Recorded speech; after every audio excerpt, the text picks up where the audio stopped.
Olá, estamos de volta com o programa Caminho da Luz, hoje com um tema bastante interessante, que são as dificuldades escolares, dificuldades de aprendizagem.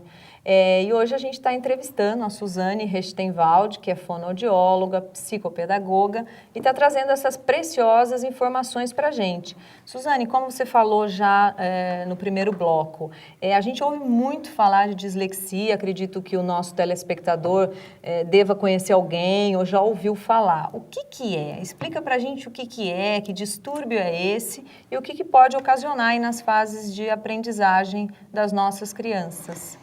Dentro desse universo dos distúrbios de aprendizagem, a gente destaca a dislexia. Hoje em dia, ela é muito comentada nas escolas, na família.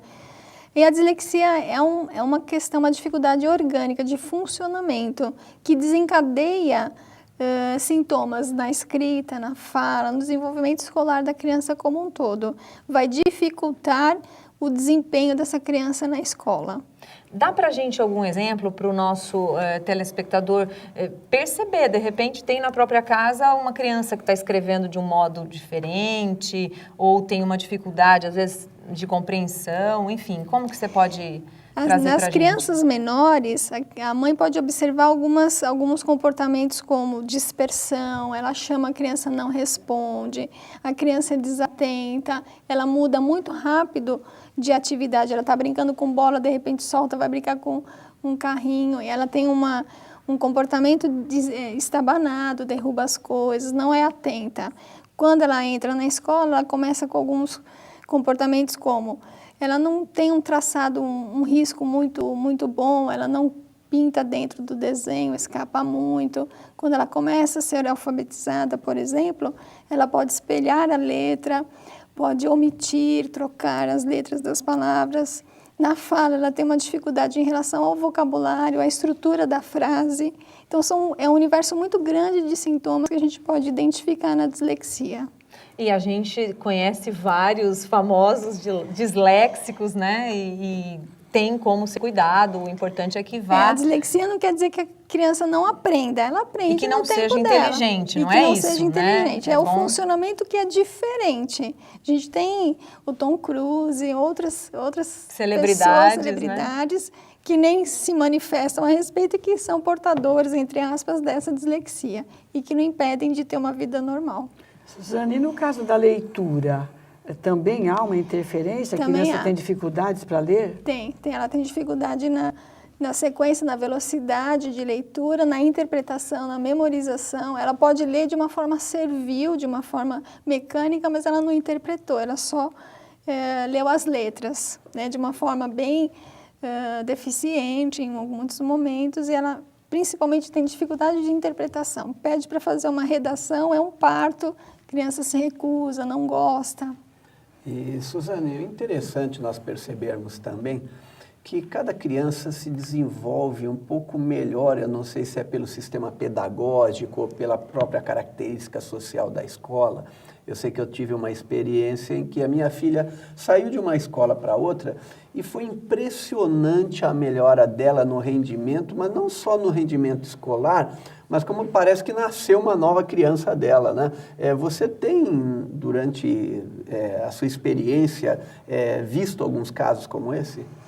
Eu tenho um caso mais ou menos semelhante, que eu atendi um menino de 7, 8 anos, que tinha uma dificuldade de escrita muito grande. Ele se recusava, inclusive, me chamava a atenção de não querer escrever o nome, era uma coisa marcante. Ele tinha baixa autoestima, dificuldades várias, ele era motivo de piada dos colegas, e era uma escola grande, tradicional, com método bem tradicional, e eu fui vendo que esse método não era adequado para ele, que a dificuldade dele estava mais ambiental, mais em função do pedagógico do que dele mesmo. E aí a orientação foi feita para os pais no sentido de pensarem em talvez trocar de escola para uma escola menor, uma proposta mais tranquila, para que ele tivesse motivação pelo aprender. E aí os pais interromperam o tratamento, eu não tive mais notícias dessa criança. Anos depois eu encontrei a mãe por acaso e ela veio toda feliz me contar que depois de muito tempo de resistência, eles resolveram trocar de escola E foram muito felizes, porque o menino deu um salto no desenvolvimento e mostrou que realmente era esse o caminho, que o método não era bom para ele, era bom, mas não para ele. E a gente precisa pensar nos dois lados, na escola e na criança, nos dois estarem adaptados. É interessante também o que você está falando a respeito desses métodos, que existem vários, não é? Vários métodos. E às vezes a pessoa diz assim, não, é o método tal, ele é ótimo, ele é maravilhoso, então tem que ser bom para o meu filho. Pelo que você está dizendo, nem sempre. Nem sempre, depende, a criança pode não se adaptar. E aí o que fazer? Mudar a escola ou mudar a criança, né? Vamos pensar no todo, o que é possível fazer? Tentar na escola fazendo adaptações ou mudar de escola, experimentar um outro método que seja mais adequado. Certo. Né? A gente precisa pensar realmente no benefício que vai trazer para essa criança. O que é bom para um nem sempre é bom para o outro, né? Você comentou para a gente também a respeito do papel da escola e tal, e da confusão, o que é da escola e o que é a família que tem que gerir. Muitas vezes a gente ouve as pessoas dizendo, porque a escola não tem educado o meu filho, né? A educação não é da escola, a escola dá conhecimento, enfim. Como que os pais e essa escola moderna, né, que essas crianças hoje têm o tempo todo computador, enfim, celular e todas as informações, como que a gente vai casar isso da melhor forma para que a criançada saia ganhando? Eu acho que o caminho é a conversa, é o diálogo, né? Criar um canal de comunicação entre pais e escola para poder facilitar esse universo da educação. A educação começa em casa, os pais transmitem valores, as crenças, e a educação toda vem dali, da base, da família, e a escola dá continuidade. A gente, como pais, não pode responsabilizar a escola por educar nossos filhos, eles vão ser educados no âmbito dos conteúdos, tal, do aprendizado todo. Mas cabe à família iniciar essa educação, dando limites, valorizando isso é tão o importante, aprendizado, né? A gente tem visto hoje. Disciplinar, né? Algumas questões, colocar a rotina, né? Facilitar aí as questões do dia a dia em função desse aprendizado. Então, eu acho que o caminho seria criar um canal de comunicação, talvez reuniões periódicas, onde que essas angústias poderiam ser conversadas e trocadas com a escola. Para mim, seria o ideal. Suzane, existem várias interpretações a respeito da gagueira. Você pode falar um pouco para nós por que surge, o que acontece, o que podemos fazer para minimizar essa questão quando percebemos que a criança está gaguejando para falar? A gagueira, a disfluência, ela é uma patologia que tem uma origem diversa. Pode ser emocional, pode ser orgânica, e muitas estão associadas com as questões de ansiedade. A criança, hoje em dia, pela questão tecnológica, pela velocidade das coisas, ela está sendo cobrada na sua vida cada vez mais, tendo que cumprir coisas cada vez mais, e desperta, potencializa essa ansiedade cada vez mais. E a fala é um sintoma de que alguma coisa não está muito bem. Né? Então, a disfluência, a gagueira vem em função disso. Existe um período da infância onde essa disfluência, entre aspas, é esperada em alguns casos, ela é fisiológica, mas com o tempo ela vai se resolvendo. E em algumas crianças, em função dessa sistemática toda, vai sendo potencializada e vai desencadear uma dificuldade de fala de vários graus.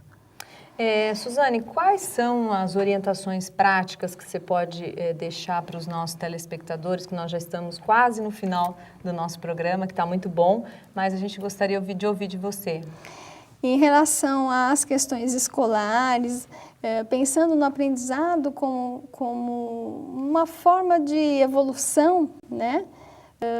A gente pode pensar em questões práticas do dia a dia, aproveitar momentos do dia a dia para estimular algumas respostas da criança.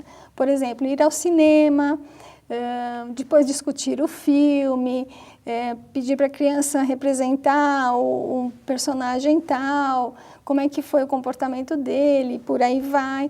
Alguns jogos familiares que são possíveis, jogos de trilha, de cartas. É importante que a família tire um momento para estar com aquela criança brincando, né? Hoje as crianças têm carência de brincar, né? Estão todos envolvidos com as técnicas todas, sim, né? sim. Mas não Esquece tem que o são tempo, crianças, né? Brincar de bola, os pais precisam acompanhar de perto esse desempenho escolar, essas tarefas diárias, olhar a agenda, olhar caderno, valorizar, elogiar essa criança. É importante essas dicas práticas, dicas simples, que no dia a dia pode surtir um efeito muito grande. Suzane, muito obrigada pela sua participação, foi realmente muito interessante. Eu acredito que todos nós que temos as crianças, né, o mundo está aí para que a gente viva melhor, e os nossos filhos, os nossos sobrinhos, netos, são aqueles que nós podemos levar o melhor. E a você que está em casa, utilize o Evangelho de Jesus, o Evangelho no lar, como um momento de congraçamento, um momento de aprendizagem, um momento em que a gente está ali juntinho, estudando, para que a gente possa levar para o nosso filho que as questões da matéria são importantes, mas as questões espirituais jamais podem ser deixadas de lado. Que a gente tenha uma semana luminosa. Muito obrigada pela sua companhia. Até a próxima semana.